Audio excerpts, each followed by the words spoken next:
Donc nous continuons ce matin l'étude de l'ésotérisme chrétien, courant ésotérique chrétien, notamment des premiers siècles de l'ère chrétienne, sachant que dans les 2 dernières conférences sur les courants ésotériques modernes, évidemment, se seront amenés à revisiter cet aspect-là de l'ésotérisme. Donc, ce que nous avions vu la semaine dernière, c'était la présence d'une forme de pensée ésotérique durant les tout premiers siècles de l'ère chrétienne. Nous avions vu avec Clément d'Alexandrie, avec Origène, ce qu'on appelle traditionnellement la gnose chrétienne, donc cette forme de connaissance qui égale, voire qui peut éclipser la foi, pour arriver à cette connaissance interne, intime des lois de la nature. Nous avions vu aussi ce qu'on appelle traditionnellement le gnosticisme, qui va se développer aussi, qui est un courant qui se développe au sein du christianisme dès le IIe siècle, donc très tôt dans l'ère chrétienne, avec ces fameux représentants que sont Basilide, Valentin, Marcion aussi, sachant que ce gnosticisme est influencé par certaines notions qui font partie de ce qu'on appelle le zoroastrisme, donc l'ancienne religion de la Mésopotamie, avec le culte d'Ahura Mazda, de la lumière, qui doit combattre contre les forces l'obscurité, des ténèbres représentées par Ahriman. Et donc déjà chez Basilide et Valentin on trouve cette influence zoroastrienne, et chez Marcion on va encore plus trouver cette influence de Manie, où ce dualisme entre le bien et le mal, ou entre la lumière et les ténèbres est encore plus marqué. Ce dualisme qu'on va trouver notamment chez Marcion, où, comme on l'avait dit, il y a vraiment un statut ontologique du mal qui est l'équivalent du bien. C'est-à-dire qu'il y a vraiment cette lutte, ce combat d'égal à égal presque entre le bien et le mal, entre la lumière et les ténèbres. Influence donc manichéenne que l'on retrouvera beaucoup plus tard dans des courants qui nous sont plus proches, comme par exemple le catharisme. Alors, cette distinction gnose, gnosticisme, qui a été souvent expliquée et reprise, c'est vrai aujourd'hui, et s'efface un petit peu, déjà dans la mesure où l'adjectif, comme on l'avait vu, gnostique, est un adjectif qui s'applique à la fois à la gnose et au gnosticisme, et surtout la découverte des textes, de nombreux textes gnostiques dans cette fameuse bibliothèque de Nag Hammadi en Égypte, qui a permis de retraduire et de mieux connaître ces écrits gnostiques, fait que cette distinction gnose-gnosticisme aujourd'hui est moins prégnante, et semble moins pertinente qu'elle a été par le passé, et surtout on se rend compte qu'il y a encore beaucoup de choses à découvrir sur la signification de ces textes gnostiques, puisque la découverte de Nag Hammadi c'est 1945, donc c'est très récent, et on a encore beaucoup de choses à découvrir. Dans ces textes gnostiques de Nag Hammadi, je vous rappelle qu'on a trouvé certains évangiles apocryphes, l'évangile de Thomas ou l'évangile de Philippe, qui se distinguent des évangiles dits canoniques, qui ont été les 4 évangiles canoniques qui ont été retenus pour asseoir le dogme, l'écriture canonique, donc reconnue comme authentique et comme fondement de la foi. Alors, ce que nous allons voir aujourd'hui, c'est une petite découverte ou redécouverte de quelques personnages emblématiques de la pensée ésotérique chrétienne. Alors, simplement un petit rappel pour toujours avoir en arrière-plan ces composants de la forme de pensée ésotérique qu'on a vu au tout début, pour toujours les avoir en mémoire quand on étudie de nouveaux penseurs. Alors, on se les rappelle rapidement, comme ça. Quels sont les composants d'une forme de pensée ésotérique? La science des correspondances, des correspondances entre toutes les parties de l'univers, entre l'infiniment petit, l'infiniment grand, entre le microcosme, le macrocosme, entre les différents règnes de la nature. Donc science, art et science des correspondances. La vision d'une nature vivante, c'est-à-dire d'un univers qui est sans cesse en train de se métamorphoser, de se transformer, et dans laquelle évidemment l'homme est inclus en tant qu'être vivant aussi, mais même enseigne que les pierres, que les végétaux, les animaux, voire toutes les hiérarchies supérieures des anges et autres. Donc correspondance, nature vivante, le monde intermédiaire, donc le rôle des médiations et de l'imagination comme support et outil de ce va-et-vient permanent entre le ciel et la terre, et le fait de pouvoir gravir ces échelons intermédiaires, ce que certains ont appelé le monde, notamment Henri Corbin a appelé le monde imaginal, ou le monde de l'imagination, c'est-à-dire tout ce monde des images qui sont captées et qui peuvent être vues et qui sont considérées dans la forme de pensée ésotérique comme aussi réelles que ce que l'on peut toucher, voir, soupeser. Donc tout ce monde des médiations. L'expérience de la transmutation, de la métamorphose, qui est directement associée à ce monde imaginal, puisqu'il ne s'agit pas simplement de voir ces mondes intermédiaires, mais il s'agit aussi de les ressentir, de les vivre, en tout cas chez certains. Puisqu'on a vu que ces composants, ils peuvent exister dans des dosages différents, d'une pensée ou d'un courant à un autre, d'un auteur à un autre. Mais, et ça on va bien le voir par exemple avec Denis l'Aréopagite et Jean-Scott Érigène, qu'il peut y avoir une vision un peu plus théorique de ces échelons médiateurs, ou une vision plus de vécu. Donc, qui sera le cas de Jean-Scott Érigène. Toujours est-il qu'il y a de toute façon cette expérience, au moins potentielle, de la transmutation, de la métamorphose, au fur et à mesure qu'on s'élève selon ces échelons, l'échelle de Jacob.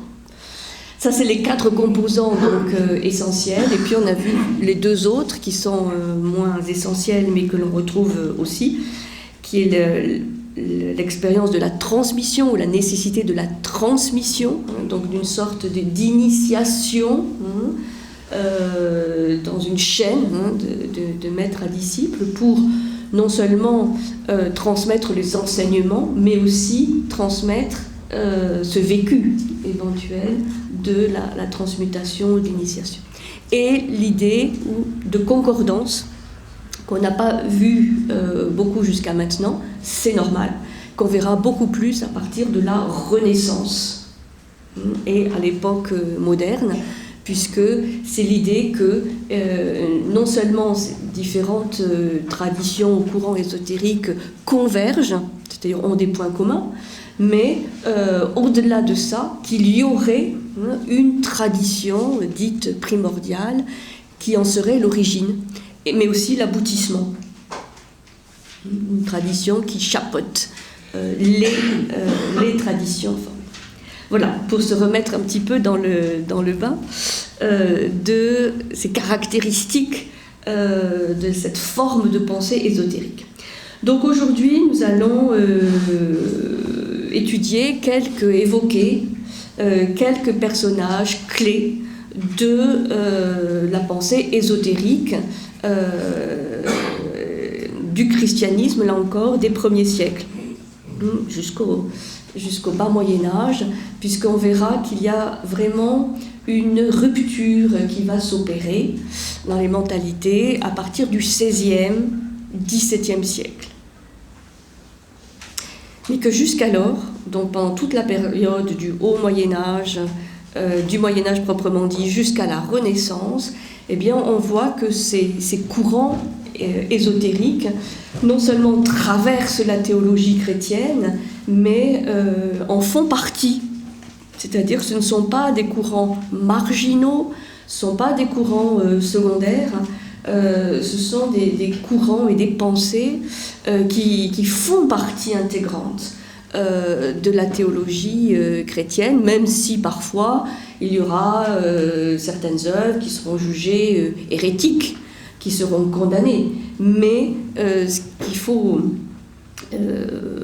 voir, et je pense que c'est un des intérêts de ce cycle, c'est de comprendre que cette forme de pensée a construit notre patrimoine intellectuel, philosophique, métaphysique, qu'il y a participé activement, et que ce n'est qu'à partir du XVIe ou XVIIe siècle qu'on va peu à peu le marginaliser ou l'exclure, et qu'il va y avoir une sorte de discrédit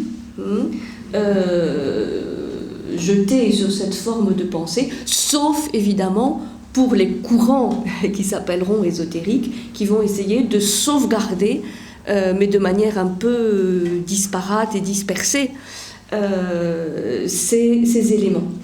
Et qu'aujourd'hui encore, nous sommes très héritiers de cette vision qui va naître au XVIe ou XVIIe siècle, considérant que la pensée ésotérique, c'est un petit peu ce que vous avez expliqué au tout début, ça peut devenir une sorte de pensée fourre-tout, où coexistent la magie, l'occultisme, la théosophie, le spiritisme, enfin tous ces éléments qu'on ne se donne pas trop la peine de définir,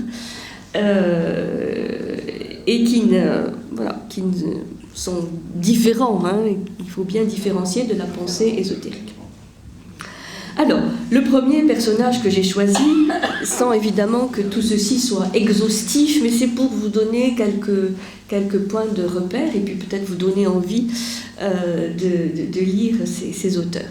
C'est celui qu'on appelle Denis l'Aréopagite, longtemps appelé le pseudo-Denis. Le pseudo-Denis, dit Denis l'Aréopagite, et qui va être à l'origine de cette notion de la théologie négative, qui sera reprise par la suite, et il va nous expliquer de manière assez précise tous ces composants justement de la hiérarchie céleste. Donc on va passer un petit peu de temps là-dessus, puisque c'est bien expliqué par Denis.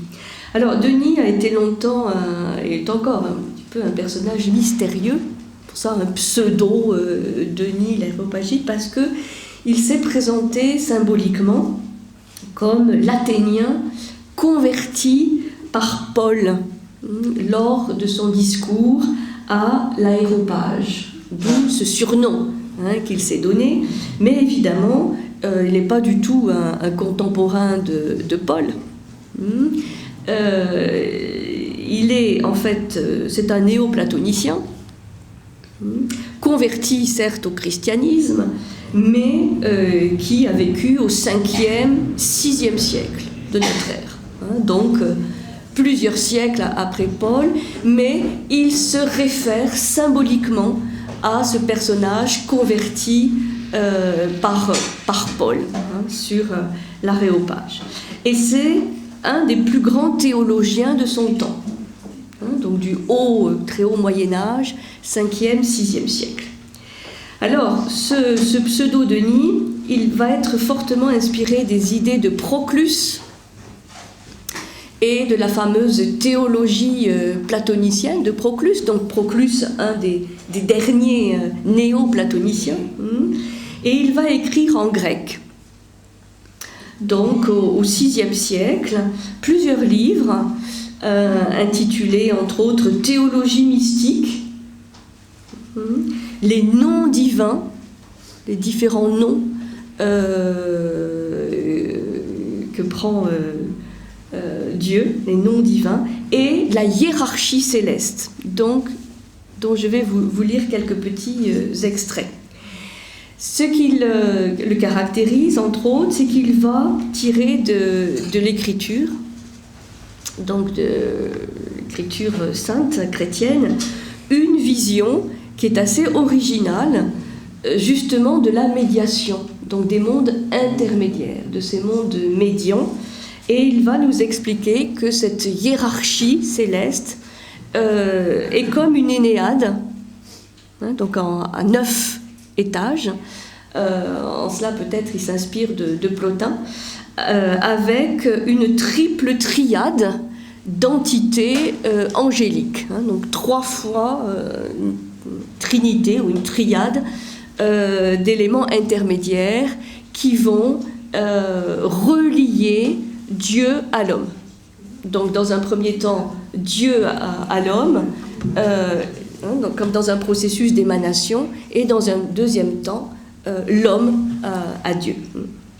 Alors, Denis insiste sur l'absolue transcendance de Dieu, c'est-à-dire Dieu est absolument transcendant. Il est irréductible à tout discours, c'est-à-dire qu'on peut vraiment en parler sans parvenir à vraiment l'approcher. Et il explique que la théologie la plus noble, et même les descriptions des Écritures saintes, ne dévoilent pas tant la nature divine qu'elle la suggère. C'est-à-dire même les écritures ou les interprétations les plus détaillées ne font que suggérer la nature divine. Et ça, c'est encore au mieux, mais la plupart du temps, ces interprétations ne font que déformer la nature divine. Et donc, Denis en conclut qu'il vaut mieux dire ce que Dieu n'est pas qu'affirmer ce qu'il est. C'est ça l'origine, donc vous voyez, assez lointaine, de ce qu'on va appeler par la suite la théologie négative. C'est-à-dire, au lieu d'essayer d'affirmer ce que Dieu est, définir ses noms et définir ses attributs, qui est le propre quand même une grande partie de la théologie, il vaut mieux affirmer ce qu'il n'est pas, c'est-à-dire d'approcher Dieu en creux, si je puis dire, par ce qu'il n'est pas, puisque dès qu'on essaie de dire ce qu'il est, de toute façon, c'est approximatif et surtout, c'est déformant. C'est déformant. Il va dire, je cite, « Les négations à propos des choses divines sont vraies,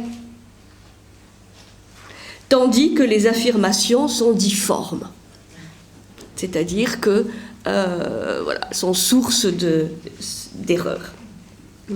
Donc il va inaugurer cette théologie négative qui sera reprise ensuite largement par Jean Scott Erigen, qui va l'introduire même au monde latin, et un des grands représentants par la suite de la théologie négative sera Maître Eckhart, le maître mystique allemand, rhénan, du XIIIe siècle, qui va reprendre à son compte cette théologie négative. Mais dont il faut rendre à Pseudo-Denis, l'Aréopagite, la paternité de cette théologie négative.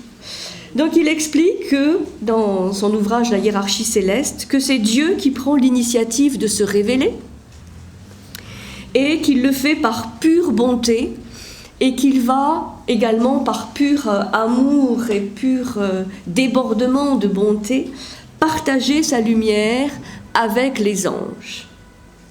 Mais de même que, ça c'est une image qui est très souvent reprise, de même qu'un rayon de lumière solaire illumine des matières plus ou moins translucides, eh bien, les anges vont recevoir la lumière divine ou les dons divins à proportion de leur capacité. C'est-à-dire que tous les anges, tous ces éléments intermédiaires ne sont pas sur le même plan. Ils n'ont pas les mêmes caractéristiques et ils n'ont pas la même capacité de capter ou de transmettre cette lumière divine. Ils sont plus ou moins opaques, si je peux me permettre l'expression pour des anges quand même. Ils sont lumineux, mais ils n'ont pas le même statut. D'où cet échelonnement des anges en une hiérarchie, c'est-à-dire un ordre sacré, ce que veut dire le terme hiérarchie, à fonction initiatique, dans le sens où les anges supérieurs préparent et initient les anges inférieurs à la lumière venant de Dieu. C'est-à-dire qu'il y a une sorte de transmission, de préparation d'un étage à un autre, et les anges ainsi peuvent, à la limite, changer de statut ou changer d'échelon.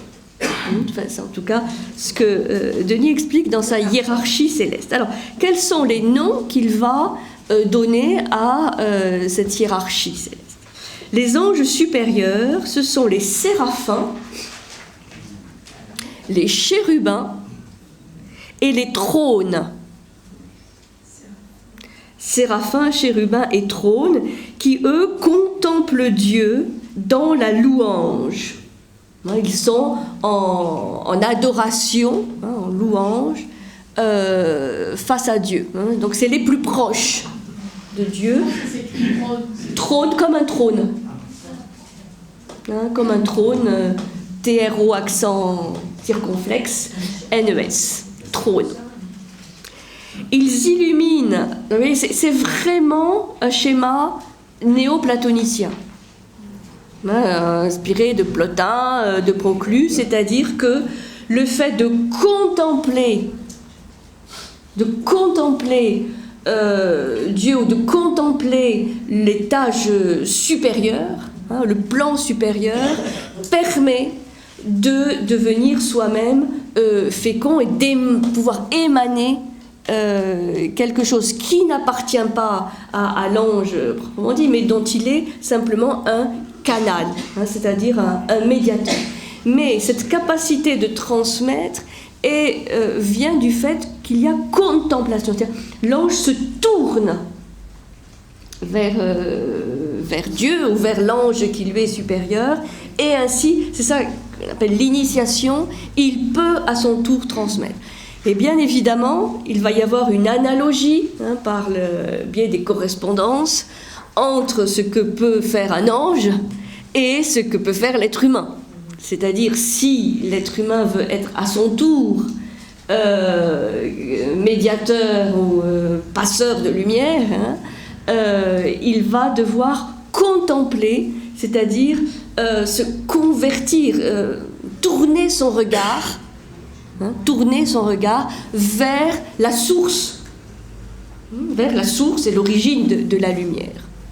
Ça, c'est ce qu'on trouve chez Plotin, cette contemplation qui permet ce processus d'émanation en cascade, et que Proclus va reprendre dans sa théologie platonicienne, évidemment en y intégrant des éléments chrétiens.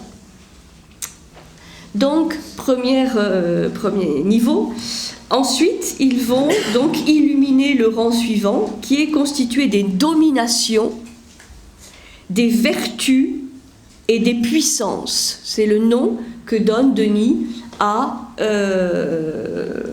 plan, à la deuxième triade d'entités angéliques, les dominations, les vertus et les puissances, qui figurent l'élévation vers Dieu, la persévérance, mais aussi l'accueil des dons divins.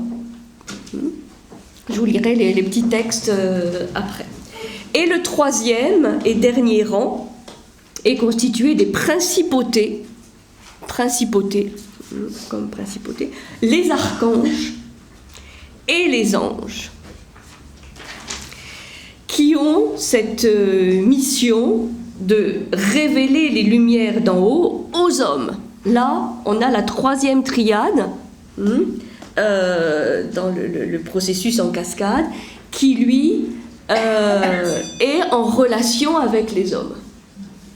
Donc, les principautés, les archanges et les anges, qui, là, ont la mission d'initier les hommes à la lumière divine, sachant que les autres plans sont en général inaccessibles, en tout cas directement aux hommes. Alors, je vais vous lire, pour voir comment il explique ceci, quelques petits extraits de la hiérarchie céleste de Denis l'Aréopagite. Il n'est pas très connu, donc mérite de l'être. Petite attention. Alors, voilà ce qu'il explique. Je passe un petit peu de temps parce qu'en fait il a été largement méconnu pendant pas mal de siècles. On le redécouvre aujourd'hui. Et même si Jean-Scott Érigène l'a beaucoup traduit et interprété, bon, il se trouve que Jean-Scott Érigène, il n'est pas très connu non plus. Donc, voilà, il mérite aussi d'être connu. Donc, mais, tout ça, c'est pour donner quand même des repères, quand on parle d'ésotérisme chrétien, pour dire qu'il y a des grands noms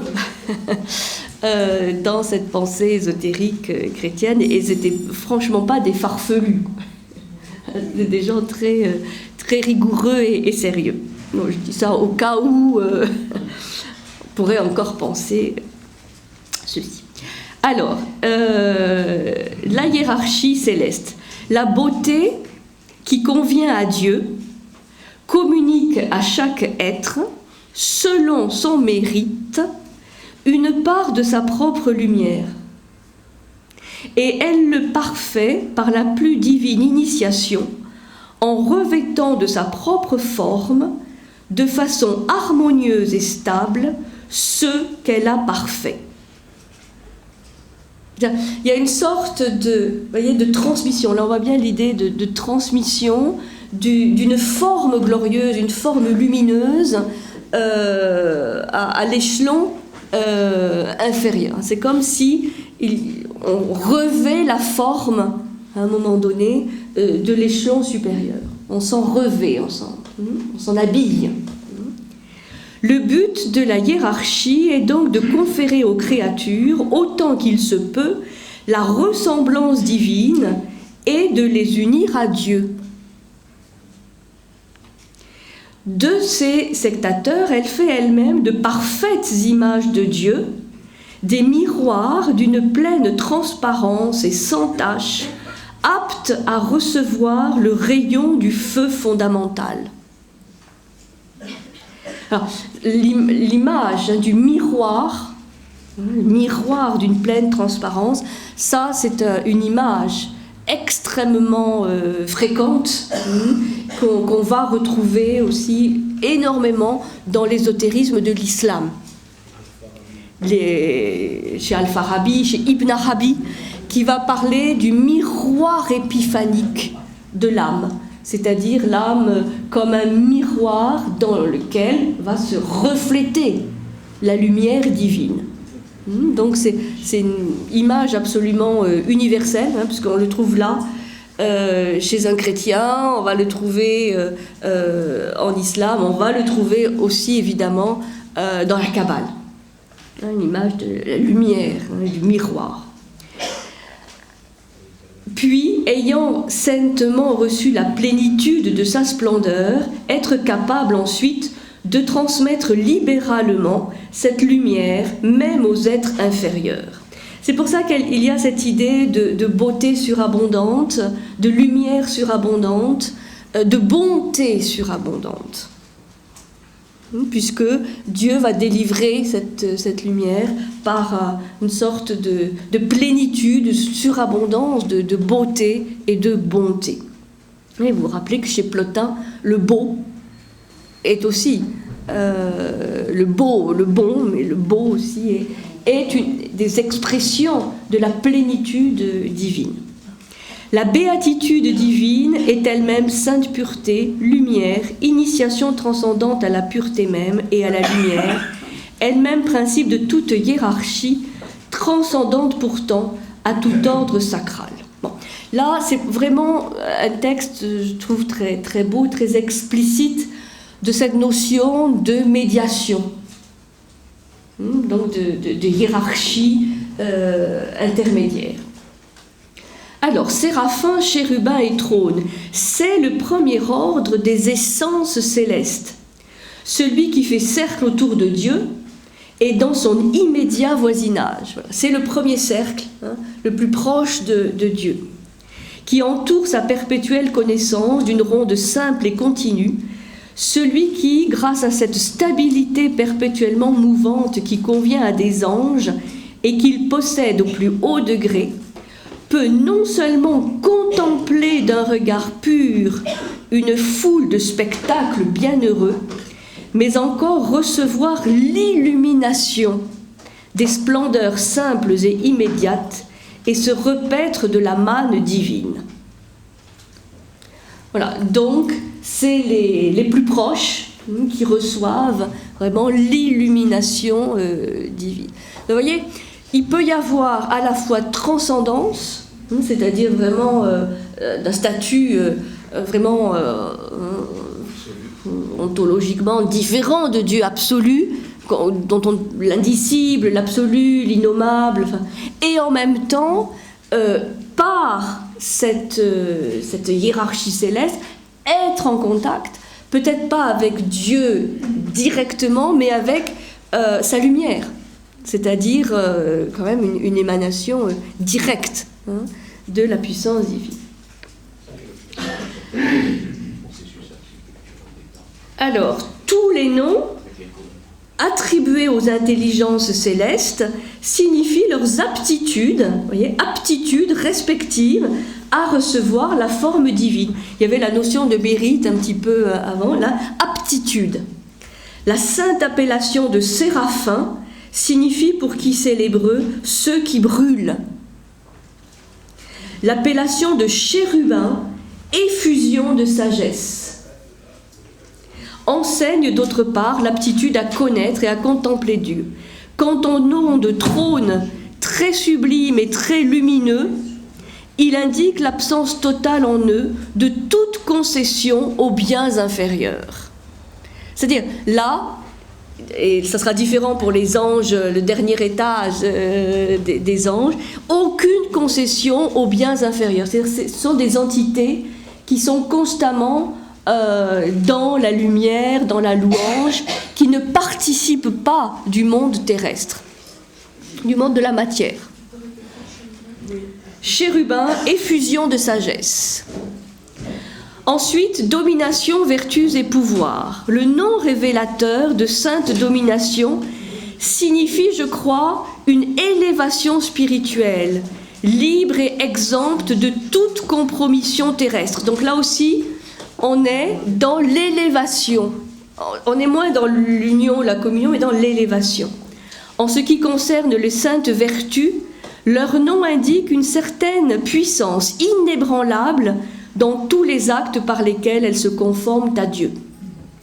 Le nom enfin de saint pouvoir indique qu'ils sont disposés harmonieusement et sans confusion pour recevoir les dons divins. Il y a cette notion, évidemment, toujours si importante, d'un ordonnancement harmonieux. Un ordonnancement harmonieux, donc sans confusion, pour recevoir les dons divins. Et enfin, principautés, archanges et anges. Le nom de principauté céleste signifie qu'elle possède dans l'ordre sacré un principat et une hégémonie de forme divine.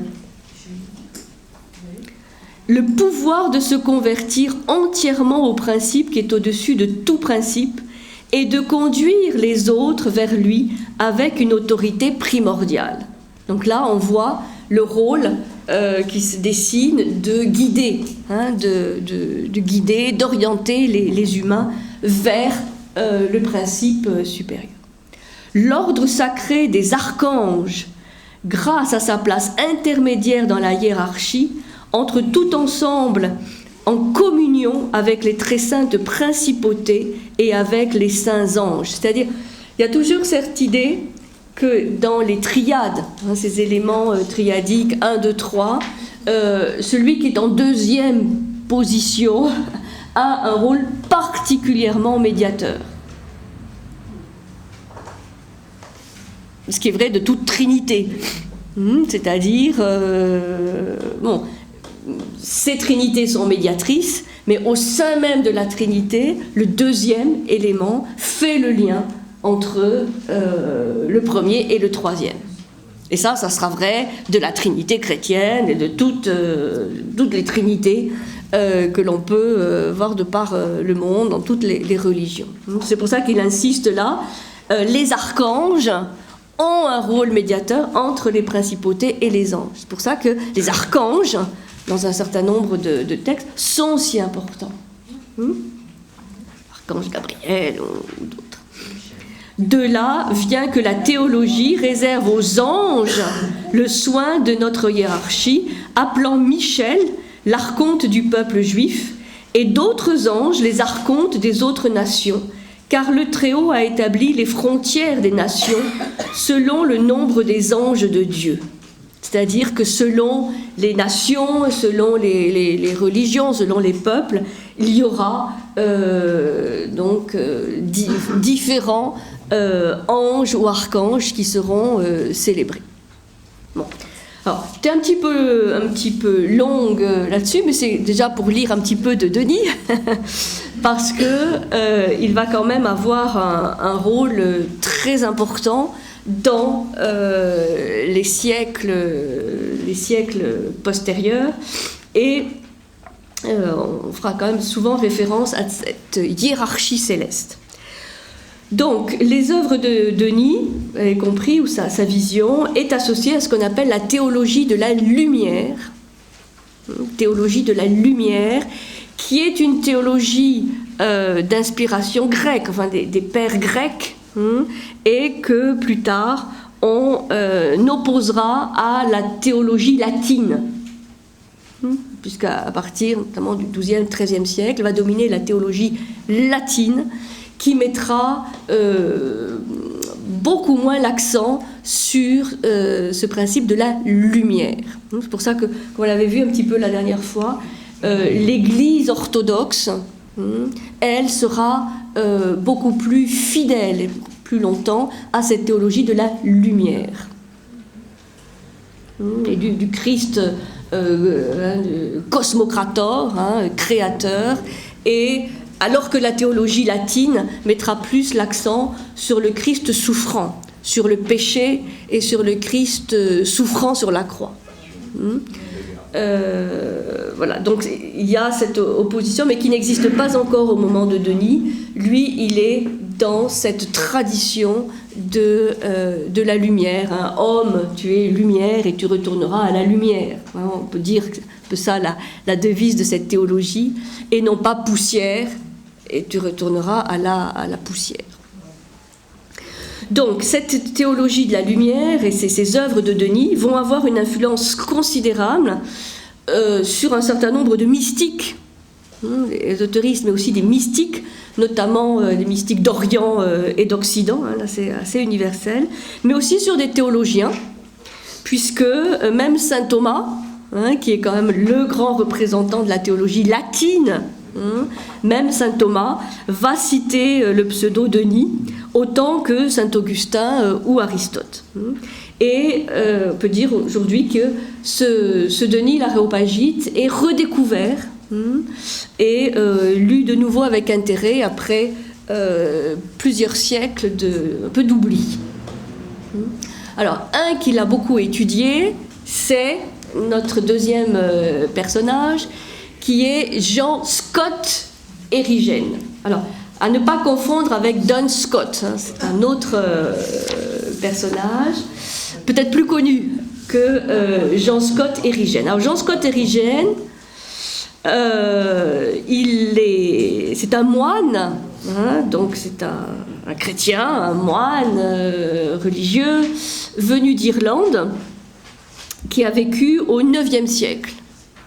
Donc on avance un peu dans le Moyen-Âge, et qui est l'auteur d'un ouvrage qui s'appelle « De la division de la nature ». Et on peut dire que c'est un des édifices intellectuels les plus importants du Moyen-Âge, cet ouvrage de Jean Scott Erigen, « Des divisions de la nature ». Et il est théologien aussi, c'est un philosophe théologien, donc irlandais, né autour de l'an 800, on n'a pas exactement sa date de naissance, et il mourra en France en 876, comme un bon nombre de moines, d'ailleurs celtes, venus d'Irlande, cette île qu'on appelle au Moyen-Âge l'île des saints et des savants, l'Irlande, l'île des saints et des savants. Alors, Scott Erigen, on le connaît bien quand même en France, puisque vers 845, il va être appelé par Charles le Chauve pour être le théologien et le philosophe de la cour. Et il va passer près de 30 ans à la cour de Charles le Chauve, qui est un des petits-fils de Charlemagne. Donc il va être le philosophe et le théologien officiel de la cour. C'est quand même... c'est une bonne notoriété, oui, pour dire que c'est quelqu'un de bien. Alors, Jean Scott Erigen, il va exalter le zèle religieux du souverain, et ce souverain, Charles le Chauve, qui ne se contente pas d'étudier les pères latins, mais aussi va étudier les pères grecs. Donc là, vous voyez, on continue à être dans une filiation vraiment grecque. Platonisme, aristotélisme, néoplatonisme, beaucoup plus que les pères latins. Il a une culture, dit-on, exceptionnelle pour son temps. Il connaît le grec, ce qui commence à se perdre à l'époque. Il étudie Origène, Clément, Origène, et il étudie aussi saint Augustin, qui est un des grands pères grecs aussi. Et il est surtout connu pour avoir été un traducteur et un commentateur de Denis l'Aréopagite. Donc là, il y a vraiment une continuité entre Denis et Jean Scott Erigen. Donc, voilà, grand, un peu comme Averroès sera le grand commentateur et traducteur d'Aristote. Bon, Jean Scott Erigen, il est connu surtout pour être commentateur et traducteur de Denis, et c'est lui qui va introduire la théologie négative dans le monde latin. Alors, ce qui est intéressant, c'est qu'il ne va pas simplement être dans le courant, dans la pensée de Denis, il va aussi développer une pensée originale qui lui est propre et qui va mettre un petit peu, qui va adoucir peut-être un petit peu l'idée de transcendance divine qu'on a chez Denis. Puisqu'il va parler, il va dire qu'au-delà de l'affirmation ou de la négation du fait de la transcendance divine, il peut y avoir une expérience concrète Et c'est ce qu'il va reprendre, un mot qui était bien connu chez les Grecs, le nom de théophanie. Il va placer au cœur de sa vision l'expérience de la théophanie. C'est-à-dire que Dieu va s'exprimer de manière très presque charnelle à travers cette expérience très concrète et transmutatrice. Là, on est vraiment dans l'expérience de la transmutation, de la théophanie. C'est-à-dire, comme il l'explique, une proximité de l'homme avec Dieu qui s'instaure dans des modes théophaniques de la manifestation du divin. C'est-à-dire qu'il va reprendre à son compte la hiérarchie céleste, la hiérarchie de Denis, mais il va mettre l'accent encore plus sur le vécu concret, cette proximité de l'homme en fait avec Dieu. Puisque on va avoir des sensibilités différentes. Ce qui peut faire la différence entre l'ésotériste et le mystique, bien que cette différence ne soit pas toujours très évidente. On a vu, pour l'ésotériste, ce qui est important, c'est ces degrés intermédiaires. C'est le fait de se dire que le retour à Dieu est possible en gravissant peu à peu ces échelons intermédiaires. Une chose est de le dire et de l'expliquer de manière intellectuelle ou théorique, comme a pu le faire d'une certaine manière Proclus. Une autre manière est de dire, voilà, c'est du vécu, un peu comme Plotin, dont le disciple Porphyre a témoigné d'expérience, d'extase, et qui va être repris par Jean Scott Erigen. C'est-à-dire, cette théophanie, cette expérience d'apparition divine, et de voir, de sentir, presque de goûter, ça peut être très sensuel, l'essence divine, eh bien, c'est vraiment une expérience vécue de transmutation. Alors, quelle différence avec le mysticisme? Pourriez préciser? Alors, justement, le mystique est celui qui va accorder une importance essentielle à ce vécu, à cette expérience, et qui va essayer d'en parler, de le transmettre souvent de manière poétique, allégorique, parce qu'il est très difficile de transmettre cette expérience vécue, qui est un peu indicible. C'est pour ça que là aussi, tous les mystiques du monde entier vont utiliser le langage allégorique ou poétique, qui est en fait le langage privilégié du mystique. Mais c'est différent que d'expliquer, comme le fait Denis, les différents étages, qui est une connaissance, qui peut être une connaissance simplement théorique. C'est pour ça que l'expérience de la transmutation, même si c'est un composant essentiel de la pensée ésotérique, est parfois faiblement représentée chez des théologiens ou des philosophes qui sont plus théoriques en fait, qui attachent plus d'importance à l'explication théorique et à la possibilité qu'a l'homme, ça réveille, la possibilité qu'a l'homme de remonter. Donc lui, il va expliquer cette proximité du fait de ces apparitions de Dieu. La théophanie, c'est apparition de Dieu. On parle aussi d'épiphanie, les miroirs épiphaniques. Donc ces théophanies sont autant de modes par lesquels l'invisible se montre et se rend visible à l'homme, alors que son concept le cantonne dans l'invisibilité de son essence. C'est-à-dire que pour Jean Scott Erigen, l'essentiel n'est pas tant de connaître les concepts des différents échelons, mais de le vivre. Et de vivre cette expérience donc dite mystique, donc d'union et de communion avec ces différents échelons.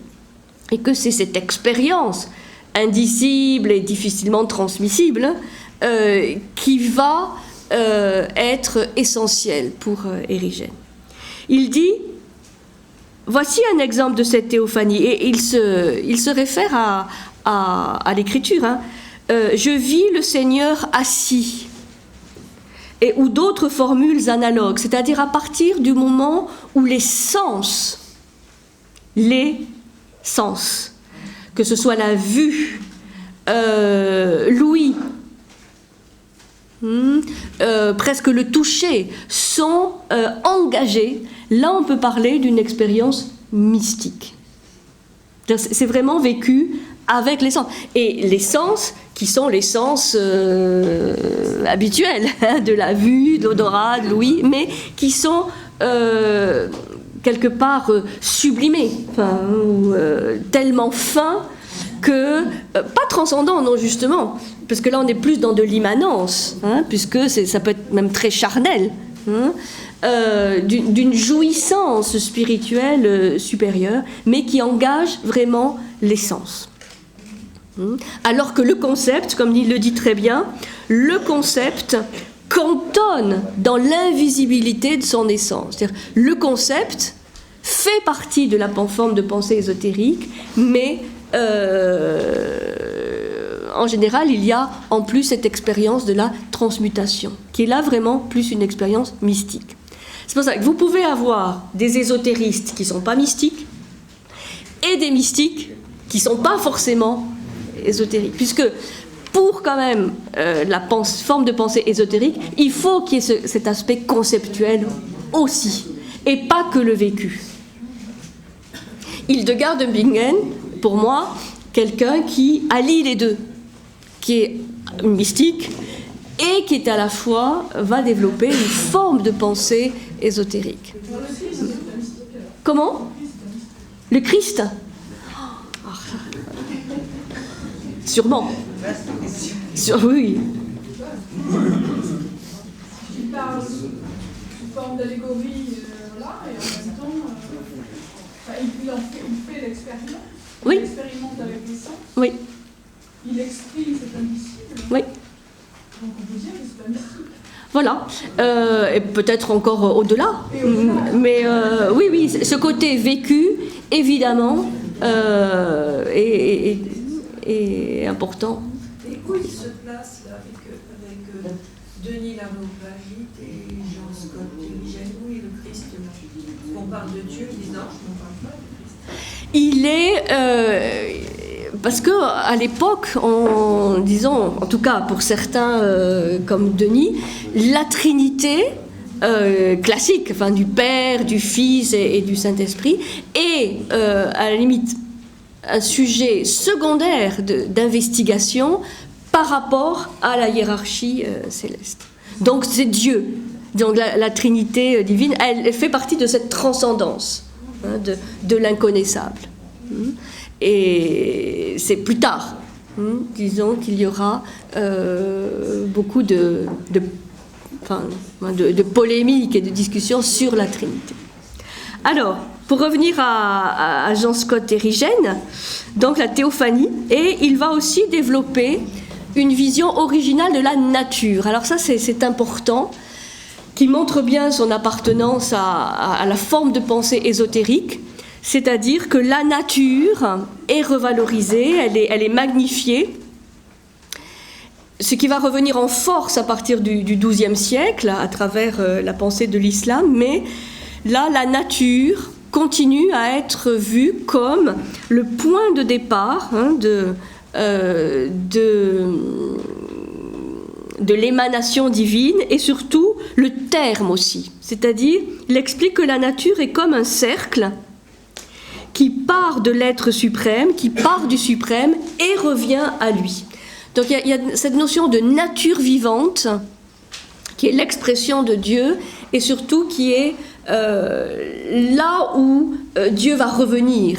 C'est une vision cyclique, en fait, de la nature qui inclut l'expérience divine. Tout part du suprême et retourne au suprême.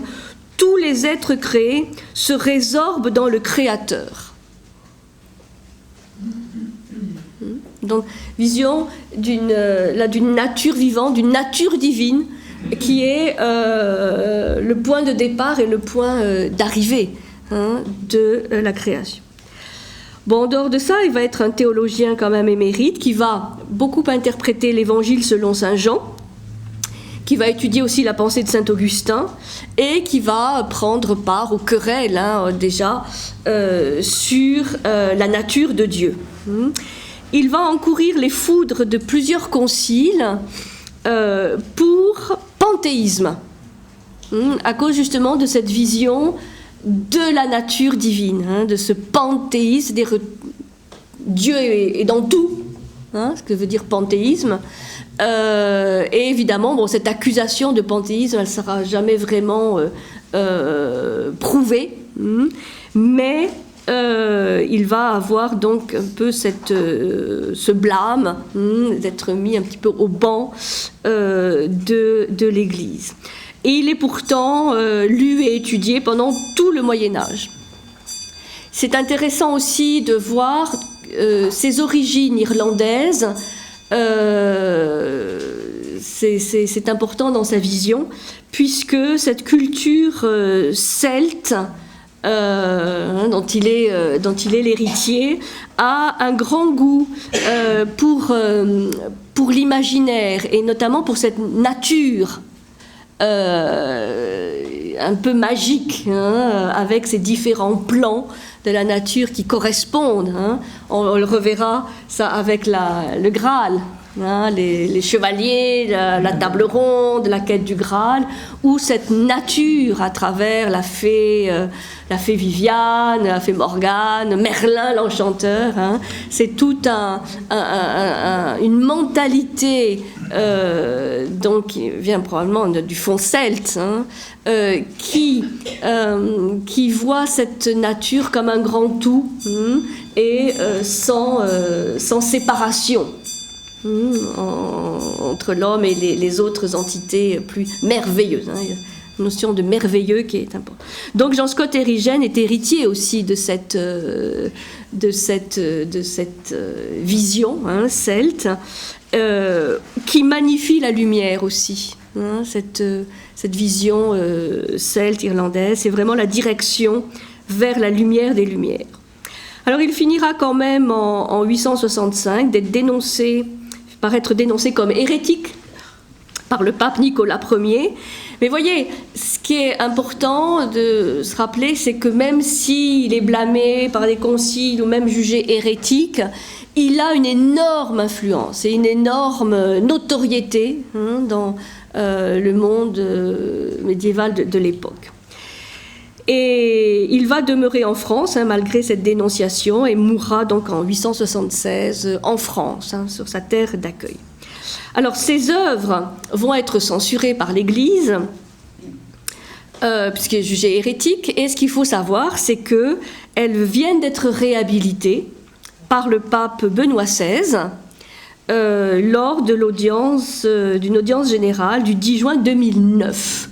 Alors ça, c'est vraiment important parce que ce sera pareil pour Hildegard de Bingen.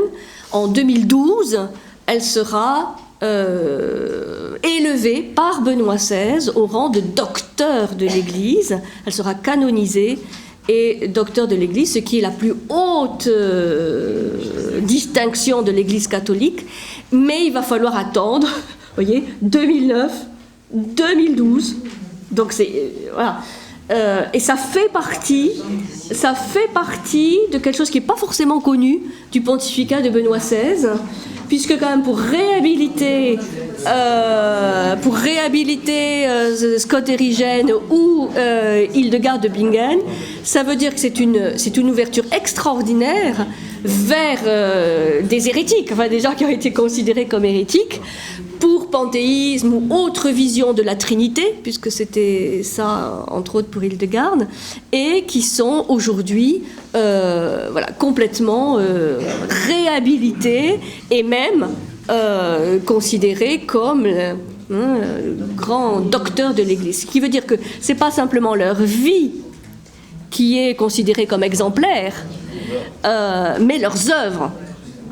Parce qu'à la limite, pour être canonisé, la vie peut suffire. Enfin, Mais pour être admis au rang de docteur de l'Église, ça veut dire que voilà, la doctrine, l'œuvre, le fondement doctrinal est considéré comme accepté. C'est un pas énorme, énorme par rapport à la réintégration d'un certain nombre de personnages, mais aussi de courants ésotériques dans le dogme chrétien. Je crois que ça mérite d'être souligné parce que c'est une forme aussi de courage, je pense, de la part de Benoît XVI. Deux grandes figures du XIIe siècle, donc Hildegard de Bingen, qui est plus connue, et Joachim de Flore. Et puis on parlera de, bien sûr, la quête du Graal.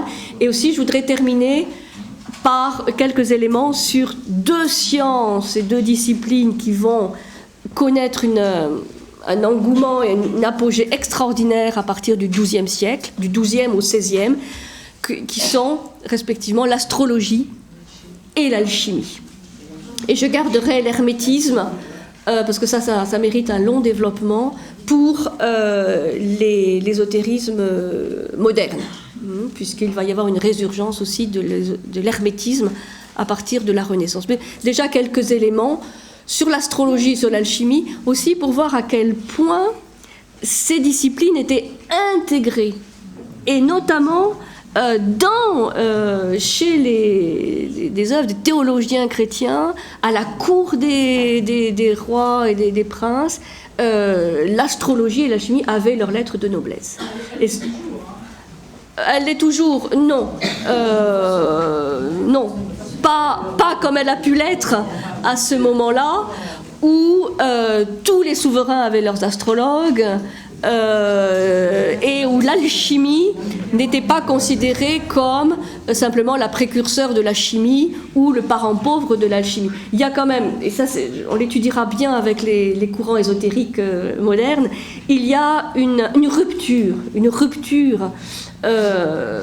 irréversible au XVIe et XVIIe siècle, qui fait qu'à partir de ce moment-là, on ne considérera plus ces sciences comme des sciences nobles.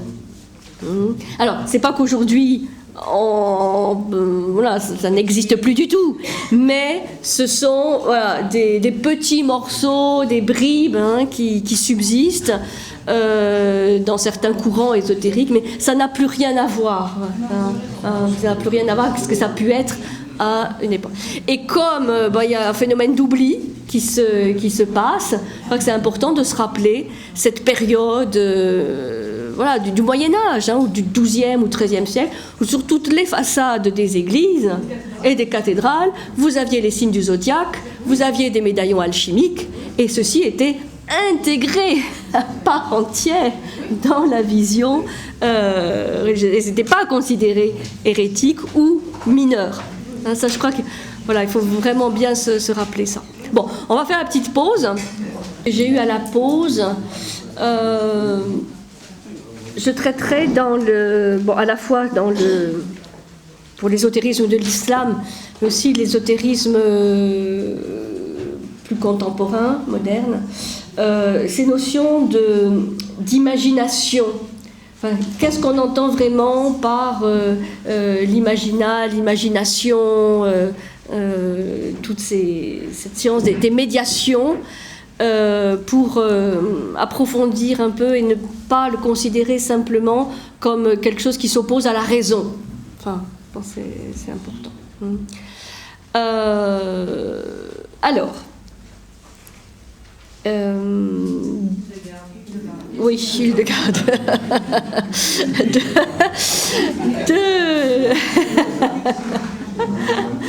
Deux grandes figures du XIIe siècle. Alors, le XIIe siècle va être un siècle vraiment très intéressant. C'est vrai qu'on est loin de la vision, l'image d'Épinal du Moyen-Âge obscur, ténébreux. Il y a aussi beaucoup de lumière dans ce Moyen-Âge, et notamment au XIIe siècle, où on va redécouvrir, entre autres, la notion de nature vivante, C'est pas que certains n'aient pas continué à le transmettre, mais elle avait été un petit peu perdue de vue. Et la science arabe, qui est donc rendue accessible à l'Occident depuis peu, va favoriser cette nouvelle sensibilité. C'est l'époque romane que l'on connaît peut-être le mieux à travers l'art. Là, je me réfère aux magnifiques ouvrages de Marie-Madeleine Davy, par exemple, sur la symbolique de l'art roman. Ce qui domine dans cet art roman, donc dans cet art du XIe, XIIe siècle, c'est justement toute cette science des correspondances, de l'imagination, des médiations, de la nature, les voies de transformation spirituelle. Tout ça tient une grande place à cette époque. Et il y a même cet esprit franciscain qui va apparaître au XIIIe siècle, qui va renforcer cette tendance par l'amour de saint François pour la nature et pour toutes ces créatures. Donc il y a vraiment retenir le XIIe et le XIIIe siècle comme des éléments importants pour cette pensée, cette forme de pensée ésotérique. On a l'école de Chartres avec Guillaume de Conches, qui est quelqu'un qui est très érudit et très connu à l'époque. On a aussi Alain de Lille et puis Hildegard de Bingen. Tout ça pour vraiment se rendre compte que c'est une période très riche où il y a énormément de penseurs, d'érudits et de liens et de relations. En Europe, entre tous ces penseurs. C'est loin d'être une période pauvre en pensée. Alors, Hildegard de Bingen, donc 1098-1179, elle est relativement connue parce que c'est une religieuse bénédictine. C'est une musicienne. Elle est aussi médecin. Elle soigne, c'est une femme de lettres et, comme je disais tout à l'heure, c'est à la fois une ésotériste et une mystique. La plupart de ses écrits mystiques sont réunis dans un grand livre qu'on appelle le Reason Codex, puisque, bien entendu, elle est d'origine allemande et ce codex est conservé encore aujourd'hui en Allemagne. Alors, elle est très prolifique. Elle va créer, notamment dans le domaine de la musique, c'est peut-être là où elle est le plus connue, elle va composer plus de 70 chants liturgiques, que l'on peut trouver d'ailleurs aujourd'hui, qui ont été mis en musique par des ensembles de musique médiévale. Donc, on peut trouver la musique d'Hildegard sur CD.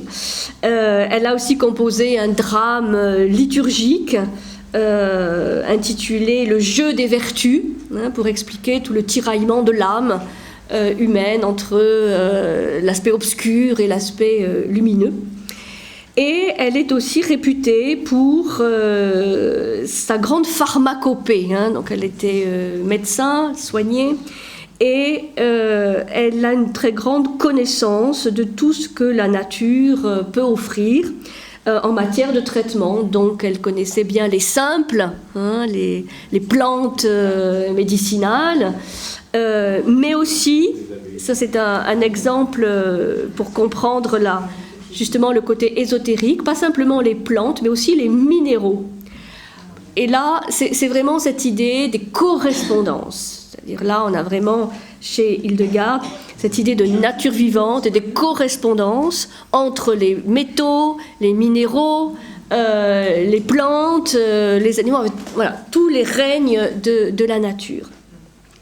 Et ces ouvrages sont dans ce domaine, sont aussi assez visionnaires, puisqu'elle va avoir plein d'idées sur la physiologie humaine, la constitution du corps humain, qui sont tout à fait prémonitoires.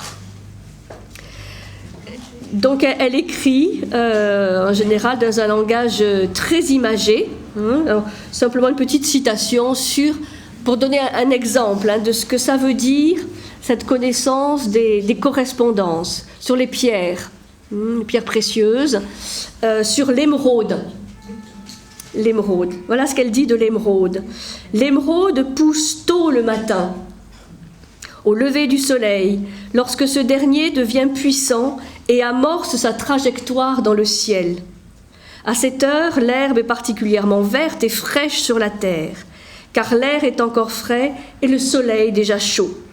Alors les plantes aspirent si fortement la fraîcheur en elles, comme un agneau le lait, en sorte que la chaleur du jour suffit à peine pour réchauffer et nourrir cette fraîcheur, pour qu'elle soit fécondatrice et puisse porter des fruits. C'est pourquoi l'émeraude est un remède efficace contre toutes les infirmités et maladies humaines, car elle est née du soleil et que sa matière jaillit de la fraîcheur de l'air. Donc c'est voilà, tout petit exemple pour montrer comment elle va aborder les vertus des plantes, mais aussi des pierres, des métaux, qui sont associés à différentes parties du corps humain. Ça fait partie de ces correspondances qu'on trouve dans la forme de pensée ésotérique, où chaque partie du corps humain peut être associée, pas simplement à une planète, comme on voit dans l'astrologie, mais aussi aux différents éléments qui composent les règnes de la nature. D'où le côté guérisseur de ces plantes et de ces métaux. Donc elle attribue des vertus protectrices, curatives, purificatrices aux différents métaux, et en les associant donc aux parties du corps humain. Et en cela, elle reprend des éléments très antiques. Disons que c'est une redécouverte d'un certain nombre de correspondances qui étaient déjà connues. Donc, Hildegarde, c'est vraiment, en plus d'une vie vraiment très, très intéressante à découvrir, là, il y a pas mal d'ouvrages sur elle, puisqu'elle est maintenant beaucoup mieux connue. Donc, par son côté musicienne et médecin et spécialiste de la grande pharmacopée. Un autre personnage, aussi une autre lumière de cette période, c'est Joachim de Flore, qui n'est pas très connu, qu'on associe souvent à la notion de millénarisme. On parle parfois du millénarisme de Joachim de Flore. Alors lui, c'est un peu le contemporain d'Hildegarde, c'est 1130-1202. Lui, c'est un moine cistercien. Donc, vous voyez, pourquoi j'ai choisi aussi ces personnages? Parce que c'est des hommes et des femmes d'église. Hildegarde, c'est une religieuse de l'ordre des bénédictins. Joachim, un cistercien. Donc, c'est des gens qui sont intégrés dans la vie de l'église, des monastères. Donc, Joachim est un moine cistercien d'origine calabraise, d'origine de Calabre, et c'est un théologien aussi très réputé. Et pourquoi de Flore? Là, il porte le nom du monastère où il est enterré. Sinon, c'est Joachim.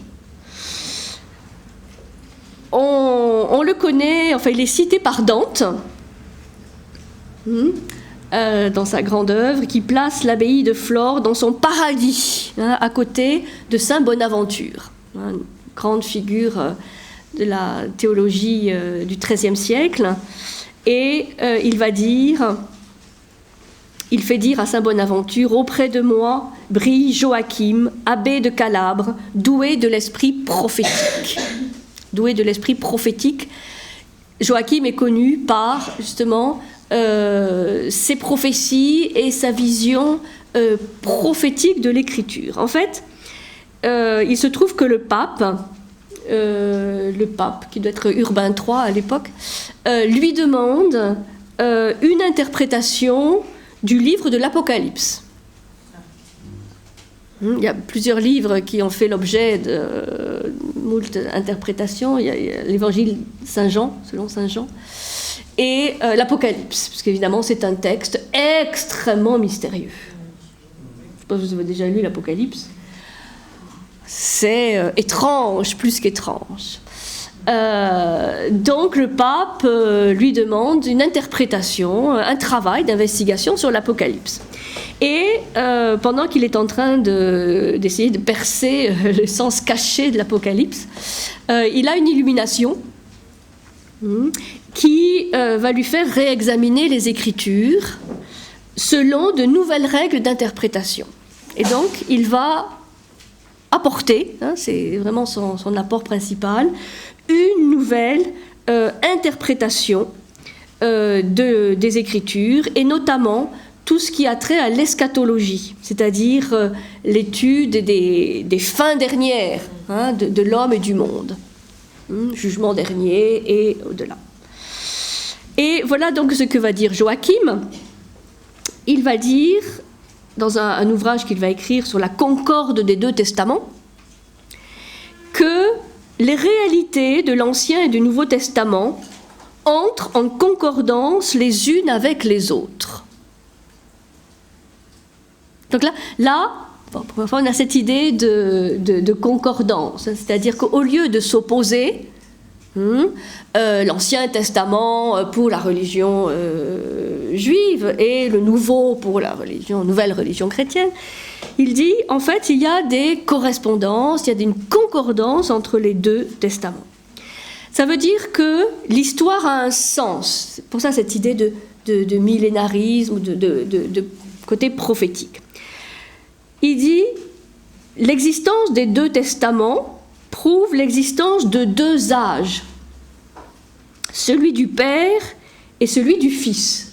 Donc l'Ancien Testament serait révélateur de l'âge du Père, le Nouveau Testament révélateur de l'âge du Fils.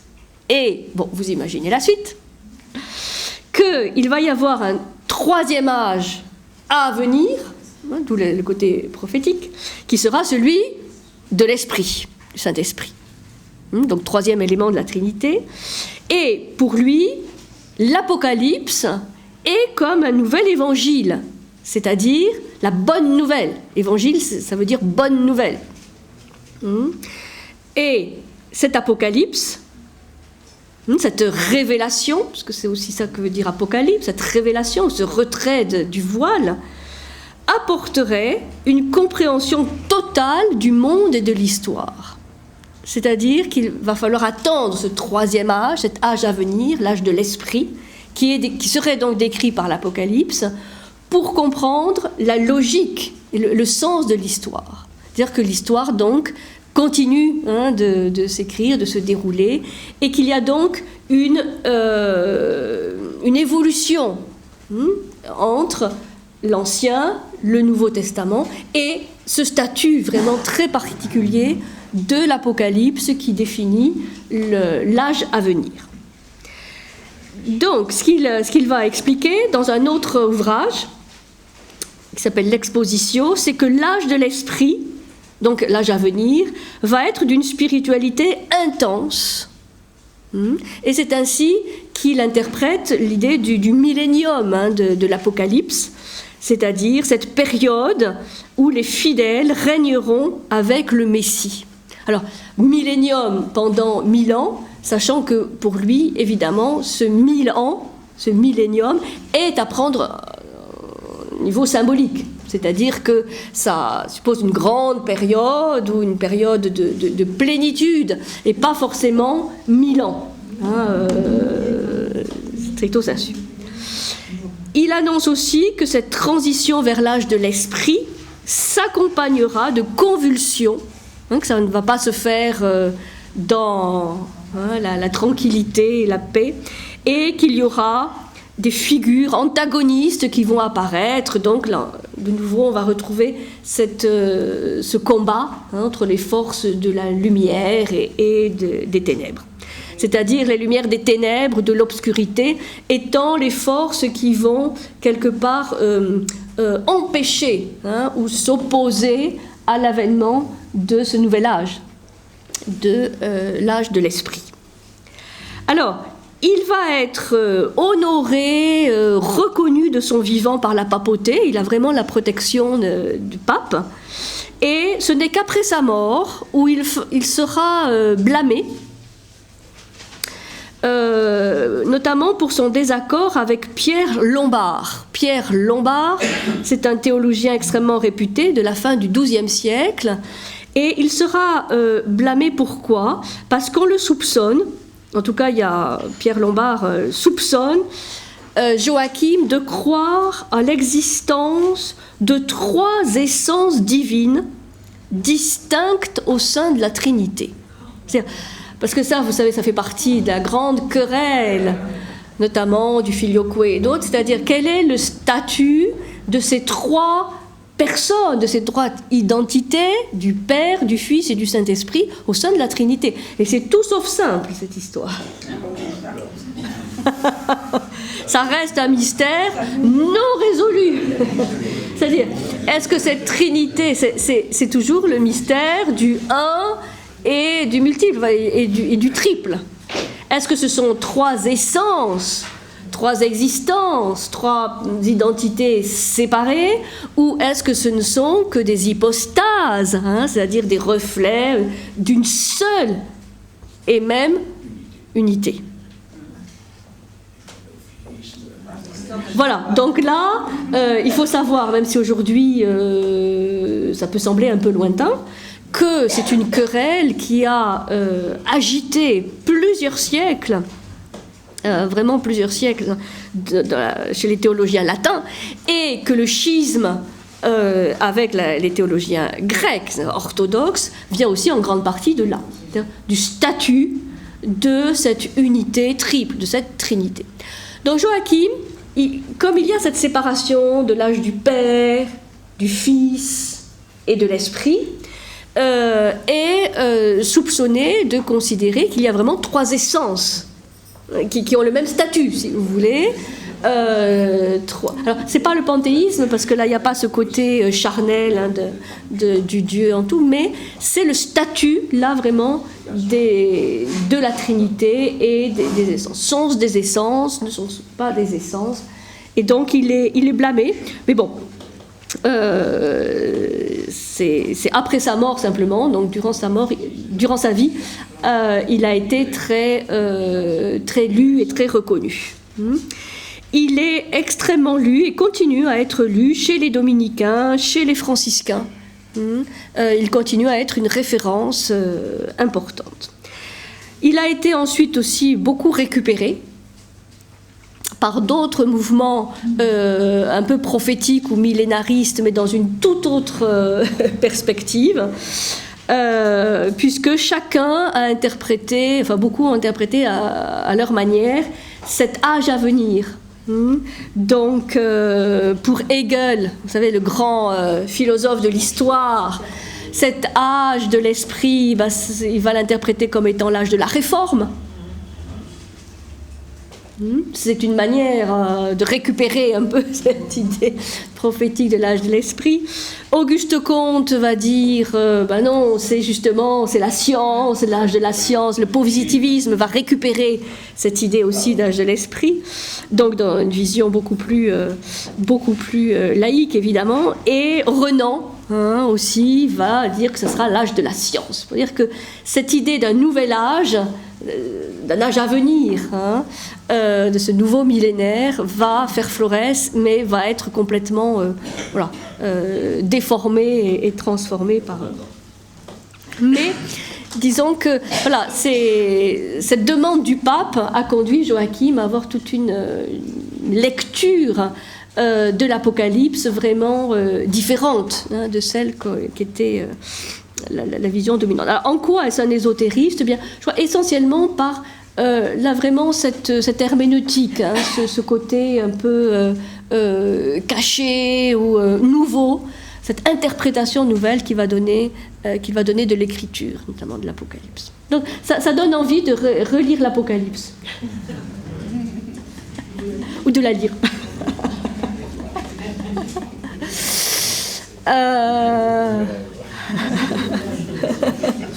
Alors, passons à autre chose, mais aussi qui est très important au XIIe siècle, qui est tout ce qui a trait, voilà, je vais l'évoquer rapidement, à la quête ou à la légende du Graal. Parce que là aussi, c'est un élément fondamental qui va être largement aussi transmis dans les siècles postérieurs. Alors, bon, là vous connaissez peut-être les romans de Chrétien de Troyes, donc XIIe siècle toujours, qui, notamment avec son roman Perceval, Perceval le Gallois, va introduire cette notion du Graal au sein de toute cette légende, toute cette épopée des chevaliers de la table ronde, autour de cette figure du roi Arthur, mais aussi tous les personnages associés de la fée, de Merlin, etc. Donc là, on est dans le monde évidemment celtique.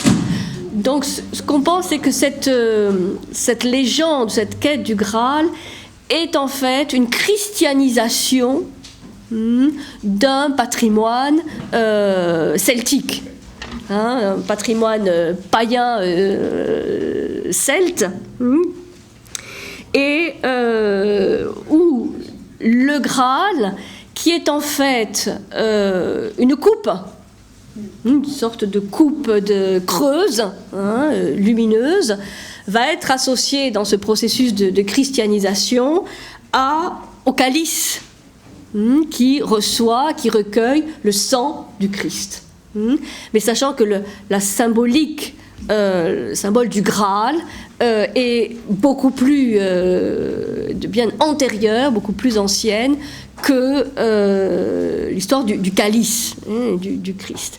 C'est une coupe. Donc c'est un creuset, c'est une coupe, là aussi qui est associée à la lumière, puisque le Graal est une coupe lumineuse, c'est un réceptacle, et qui est probablement dans la vision celte très proche de ce qu'on a vu de ces mondes intermédiaires, d'une coupe qui est donc creuse, qui reçoit la lumière divine, et qui peut aussi, par cet effet de débordement qu'on trouve vraiment dans l'émanation, illuminer toutes les sphères, la sphère terrestre. Donc la coupe est un élément médiateur, puisque elle est à la fois élevée vers le ciel, et en même temps elle reçoit et elle donne. Ce qui va être repris dans la symbolique du calice, et évidemment d'un point de vue plus chrétien, le calice où on recueille le sang du Christ.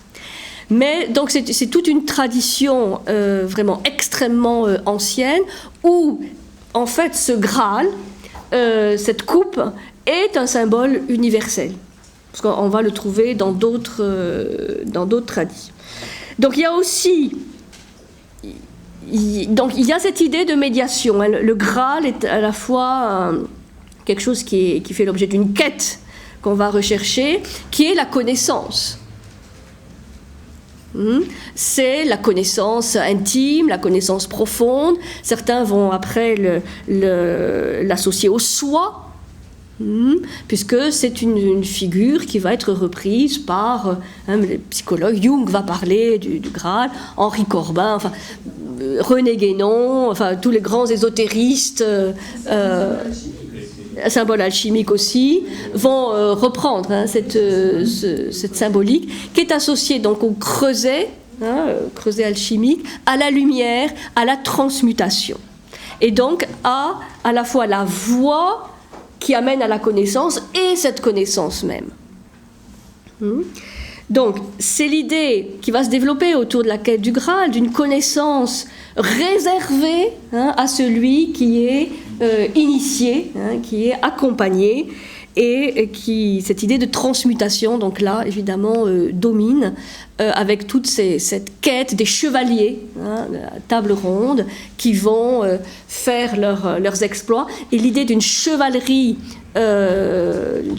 terrestre va peu à peu se transformer en une chevalerie spirituelle, c'est-à-dire que le Graal qui est cherché,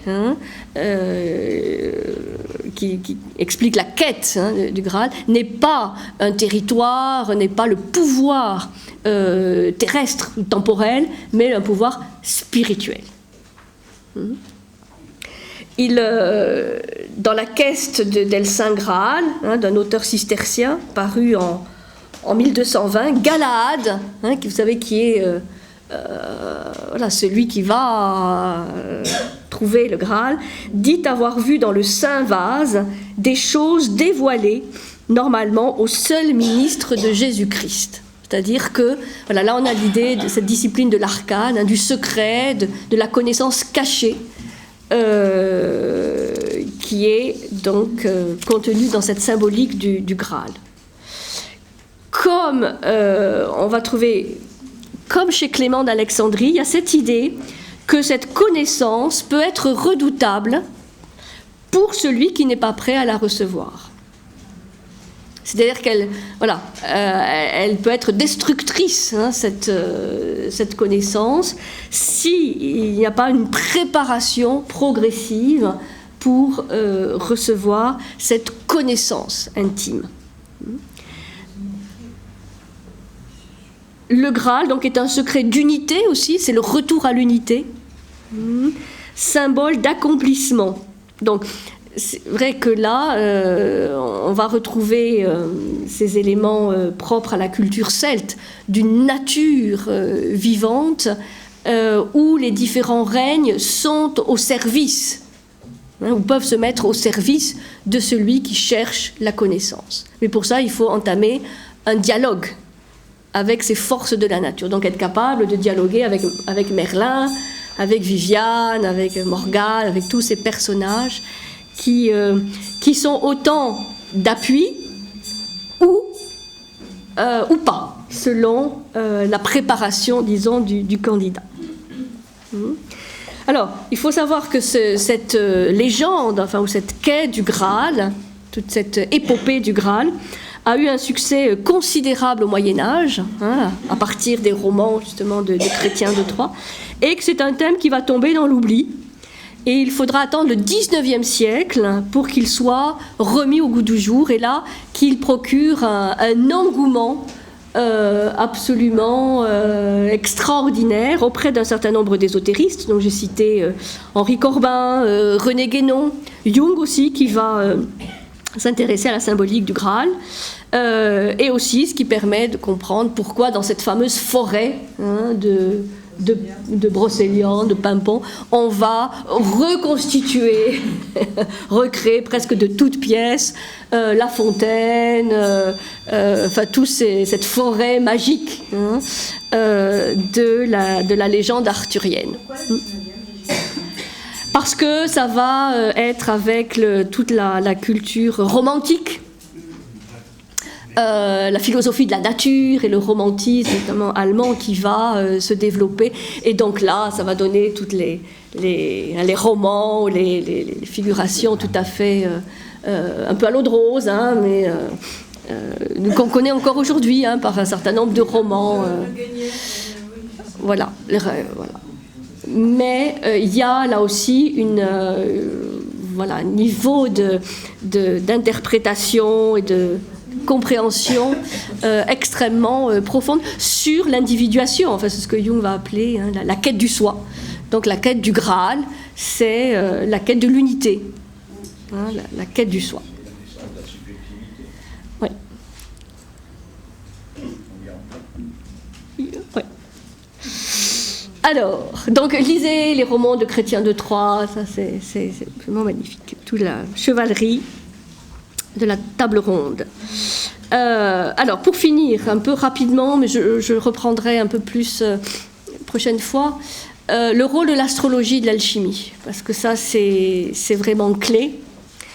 L'astrologie et l'alchimie, qui vont être avec l'hermétisme, de grands courants ésotériques qui vont se développer, surtout à partir du XIIe siècle, qui seront tout le temps là, mais qui vont vraiment se développer du XIIe jusqu'au XVe siècle, jusqu'à la Renaissance, où il y aura de nouveau un engouement pour ces trois disciplines.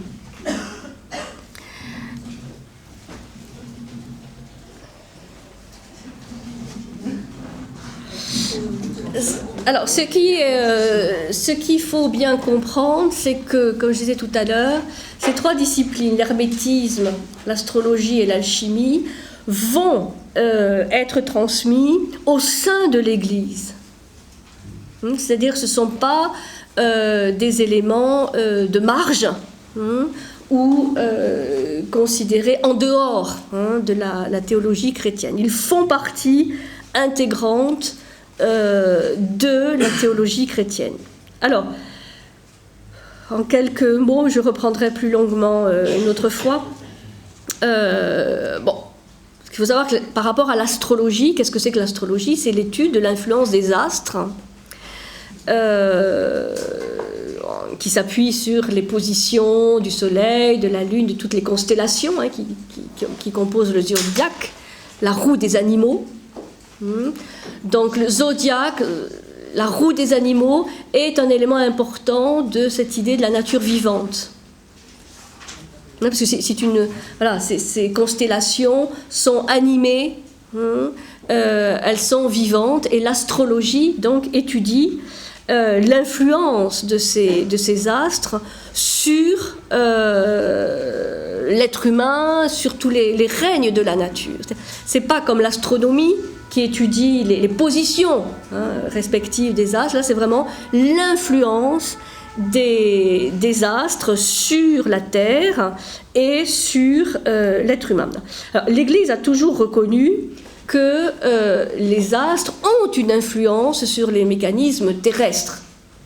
Là où il y a un problème, c'est de reconnaître qu'il y a une influence sur le destin de l'être humain.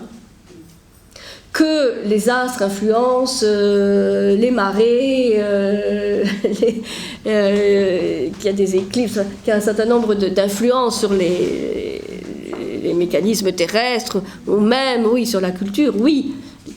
Mais le problème de la détermination, au moins d'une influence des astres sur la vie, sur le destin de l'être humain, ça, c'est là où l'Église va dire non. Où il y aura donc, à partir d'un certain moment, conflit avec les astrologues. Alors, je ne vais pas vous faire l'histoire de l'astrologie, mais elle est vieille comme le monde. Toutes les civilisations anciennes ont connu cette science de l'astrologie. Pas simplement de l'astronomie, mais de l'astrologie. L'Égypte, la Mésopotamie, bien sûr, la Chine, l'Inde, l'Amérique précolombienne, enfin, toutes les civilisations avaient des astrologues, des grands érudits. Et par exemple, pour la Grèce, on a un ouvrage de Ptolémée, le Tétrabiblos, qui résume un peu ces connaissances. Et à partir du XIIe siècle, on va avoir une éclosion de l'astrologie en Europe.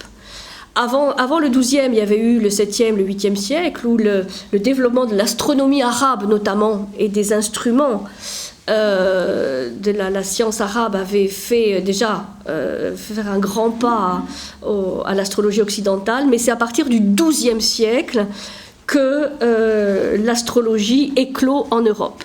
C'est suite aux traductions latines des textes arabes, donc on connaît mieux, et aussi la redécouverte d'œuvres grecques. Et donc, c'est pourquoi, comme je vous disais tout à l'heure, dans la plupart des églises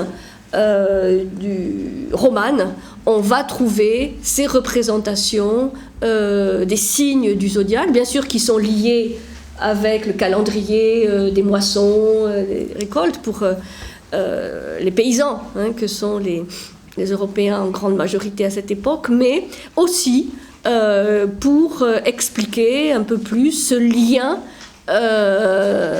magique entre les constellations, ces 12 constellations zodiaques, et puis la vie quotidienne, la vie terrestre. Alors, l'astrologie savante va se développer beaucoup, du 1450 à 1650, pendant 2 siècles, et c'est là où chaque souverain a à sa cour un ou plusieurs astrologues. Ce qu'il faut savoir, c'est que l'astrologie est enseignée au même titre que la médecine, dans les universités européennes. Après, elle va en être chassée. Mais, à partir du moment où les universités sont créées, à partir du XIIe, XIIIe siècle, l'astrologie est une science enseignée à l'université. Et elle bénéficie d'ailleurs des progrès de l'imprimerie pour se diffuser. Qu'est-ce qui va se passer ? La rupture au XVIIe, c'est qu'il va y avoir de grands progrès dans l'astronomie. Et ces progrès dans la science astronomique vont faire perdre de plus en plus son crédit, en tout cas dans les milieux scientifiques, à l'astrologie, qui est de plus en plus associée à un art occulte. Puisque ces influences des astres ne sont plus considérées comme rationnelles ou réelles, scientifiques, mais de l'ordre de la fantaisie. Et donc, finalement, elle est condamnée par l'Église, et elle est interdite en France en 1660, par Colbert, donc XVIIe siècle. Et va rester un petit peu à l'index, jusqu'à aujourd'hui, puisqu'aujourd'hui, comme vous le savez, elle n'a pas lieu de citer dans les universités. Voire récente polémique sur le fait de soutenir une thèse sur l'astrologie à la Sorbonne. C'est Colbert qui l'interdit. Oui. Et oui, c'est Colbert qui l'interdit. Elle était déjà un peu mise à l'index. Et elle va survivre, évidemment, comme on le verra, dans un certain nombre de courants ésotériques contemporains. Mais c'est évidemment plus du tout la même chose que par le passé. Un souverain qui est très, très connu par rapport à l'astrologie et aussi à l'alchimie, c'est le fameux Rodolphe de Prague. Et ça, c'est en relation plus avec l'alchimie, puisqu'il y avait beaucoup d'alchimistes à la cour de Rodolphe, et il y a une tradition alchimique à Prague qui est encore aujourd'hui assez vivante. En tout cas, on peut visiter pas mal de choses. Et parce que ces deux sciences, astrologie et alchimie, sont souvent associées, en fait. Il y a la rue de l'Or à Prague. À Prague, il y a toute une tradition alchimique. Oui, oui. Alors, peut-être je vais garder l'alchimie pour éviter de traiter ça trop vite. Lorsqu'on parlera de l'hermétisme et de la résurgence de toutes ces sciences hermétiques avec les courants contemporains. Parce que là, ça serait un peu bâclé.